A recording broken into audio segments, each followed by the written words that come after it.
హనుమంతుడు యముణ్ణి కొట్టిన రోజు ప్రపంచంలో చావు ఆగిపోయింది. అయోధ్యలో రాముడు రాజుగా పాలిస్తున్న కాలం ముగింపుకొస్తోంది. ఆ సమయం వచ్చేసింది.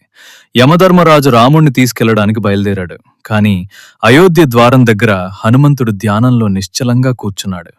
యముడు ముందుకు అడుగు వేయబోయాడు. ఒక్క క్షణంలో హనుమంతుడు అడ్డుపట్టాడు. యముడు బలవంతంగా వెళ్లబోయాడు.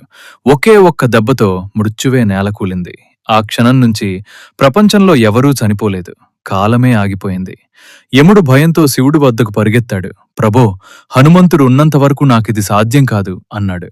అప్పుడు శివుడే స్వయంగా అయోధ్యకు వచ్చాడు. రాముణ్ణి చూసి, రామా, నీ అవతారకాలం ముగిసింది అన్నాడు. రాముడు చిరునవ్వుతో, దేవా, యముణ్ణి పంపితే నేనే వచ్చేవాడిని కదా అన్నాడు.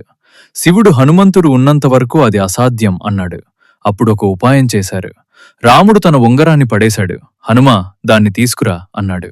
స్వామి సేవ కోసం హనుమంతుడు సూక్ష్మరూపం ధరించి లోపలికి వెళ్ళిపోయాడు. అక్కడ నాగలోకంలో యుద్ధం జరిగింది. చివరికి వాసుకి ప్రత్యక్షమయ్యాడు. ఒక గది చూపించాడు. అందులో వేలాది ఉంగరాలున్నాయి. అన్ని రాముడివే. ప్రతి అవతారం ముగిసినప్పుడు ఒక ఉంగరం ఇక్కడికి వస్తుంది అన్నాడు. హనుమంతుడికి అర్థమైంది, ఇది ఉంగరం కోసం కాదు, పాఠం కోసం. భక్తి శాశ్వతం, ప్రేమ శాశ్వతం. హనుమంతుడు తిరిగి వచ్చేసరికి రాముడు అక్కడ లేడు. వైకుంఠానికి వెళ్ళిపోయాడు. హనుమంతుడు మళ్లీ అదే చోట కూర్చున్నాడు ధ్యానంలో. ఎందుకంటే భక్తుడికి స్వామి ఎక్కడ ఉన్నా సేవ ఎప్పుడూ ఆగదు.